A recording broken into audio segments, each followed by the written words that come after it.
வலிமையான கூட்டணி அமைத்துள்ள கட்சி என்று சொன்னால் அதிமுக தேசிய ஜனநாயக கூட்டணி தான் என்பதை இந்த நேரத்தில் தெளிவுபடுத்த கடமைப்பட்டுகின்றோம். இன்னும் சில கட்சிகள் இணை இருக்கு, அதெல்லாம் வெளிப்படையா பேச முடியும். அதாவது வெளிப்படையா எதுவும் பேச முடியாது. நாங்க ஒவ்வொரு கட்சியும் எங்க கூட்டணி இணைகிற பொழுது பத்திரிகையாளர் சந்தித்து அதை நாங்கள் தெரிவிக்கிறோம். அது மாதிரி சில கட்சிகள் எங்களோடு வர இருக்கின்றன. அந்த கட்சிகள் வருகின்ற பொழுது உங்களை பத்திரிகையாளரை சந்தித்து அதை நாங்கள் தெளிவுபடுத்தும்.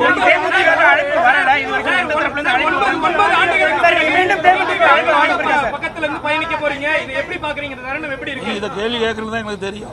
எப்படியாவது ஒரு குழப்பத்தை உண்டாக்கலாம்னு முடிவு பண்ணிக்கிறீங்க. எங்களுக்கெல்லாம் ஒற்றுமையா இருக்கணும் உங்களுக்கு எண்ணமே இல்லை. எங்களை பொறுத்த வரைக்கும் நானும் சரி, மரியாதைக்குரிய டிடிவி அவர்களும் சரி தெளிவுபடுத்தி விட்டோம். நாங்கள் ஒன்றாக இணைந்து செயல்படுகின்றோம். நாங்கள்லாம் அம்மா வளர்த்த பிள்ளைகள், நாங்கள்லாம் அம்மா வளர்த்த பிள்ளைகள். என்னையும் சரி அவரையும் சரி எங்களுக்குள் சில கருத்து வேறுபாடு இருப்பதாக சொன்னார்கள், இருந்தது. எப்பொழுது இணைந்தோமோ அத்தனையும் மறந்து விட்டோம்.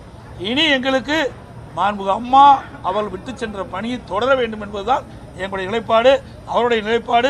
ஒற்றுமையாக செயல்படுவோம். ஊடக நண்பர்களும் பத்திரிகை நண்பர்களும் அதுக்கு துணை நிற்க வேண்டும் என்று அன்போடு கேட்டுக்கொள்கிறேன்.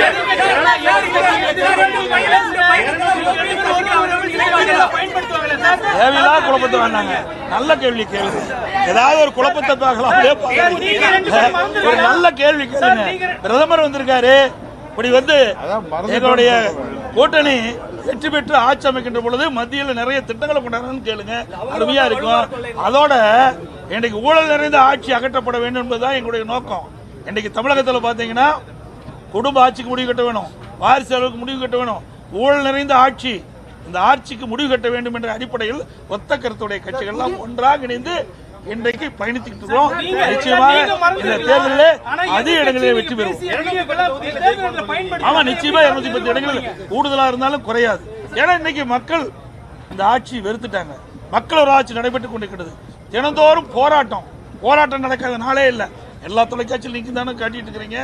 தூய்மை பணியாளர் போராட்டம், அரசு ஊழியர்கள் போராட்டம், அதே போல செவிலியர் போராட்டம், பகுதி நேர ஆசிரியர் போராட்டம், விவசாயிகள் போராட்டம், அதே போல டாக்டர்கள் போராட்டம், பகுதி ஆசிரியர்கள் போராட்டம். இப்படி தமிழகத்தில் போராட்ட பூமியாக, ஒரு கலவர பூமியாக மாறுகின்ற அளவுக்கு இந்த ஆட்சி பார்க்கப்படுகிறது. போதைப் பொருள் எங்க பார்த்தாலும் போதைப் பொருள் விற்காத இடமே இல்லை. எல்லா தொலைக்காட்சியிலும் பார்த்து தான் நான் சொல்லிட்டு இருக்கிறேன். நீங்க தான் காட்டுறீங்க, உங்க பத்திரிகை வர செய்தி வச்சு தான் நாங்க சொல்லிட்டு இருக்கிறோம். இன்னைக்கு தமிழகத்தில் சிறுமிகளுக்கு பாதுகாப்பு இல்லை, முதிர்ந்த பெண்களுக்கு பாதுகாப்பு இல்லை, கொலை கொள்ளை திருட்டு வழிப்பறிவு பாலியல் வன்கொடுமை நடக்காத நாளே இல்லை. 6999 பாலியல் குற்றங்கள் நடைபெற்றிருக்குது. ஆக இந்த ஆட்சி எப்படி இருக்கு என்பதை நாட்டு மக்கள் பார்த்துக் கொண்டிருக்கிறாங்க. சார், நாங்களாம் ஏற்கனவே சொல்லிட்டோம், தெளிவுபடுத்திட்டோம். ஒவ்வொரு கட்சிக்கும் ஒரு கொள்கை இருக்குது. கூட்டணி நாங்க ஃபார்ம் பண்ணிட்டோம். அதுல ஏதாவது நல்ல செய்தி இருக்குதான் கேளுங்க. அதுல ஏதாவது கண்டுபிடிச்சு ஏதாவது சொல்ல வேண்டிய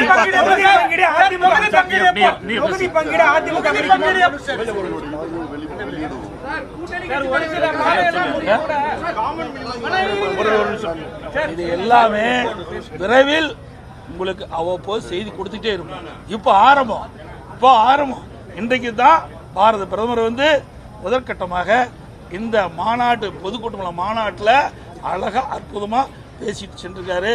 அடுத்த கூட்டம் வரும். இன்னும் நிறைய பாரதம் வந்து பல கூட்டத்தில் வந்து பேச இருக்கிறாரு. அதே போல மத்திய அமைச்சர் வர இருக்கிறாங்க. எங்களுடைய கூட்டணி கட்சி தலைவர்கள்லாம் ஒன்றாக இணைந்து பல கூட்டத்தில் பேச போறோம். நிறைய செய்தி கொடுப்போம். தற்போது இந்த செய்தியை நீங்க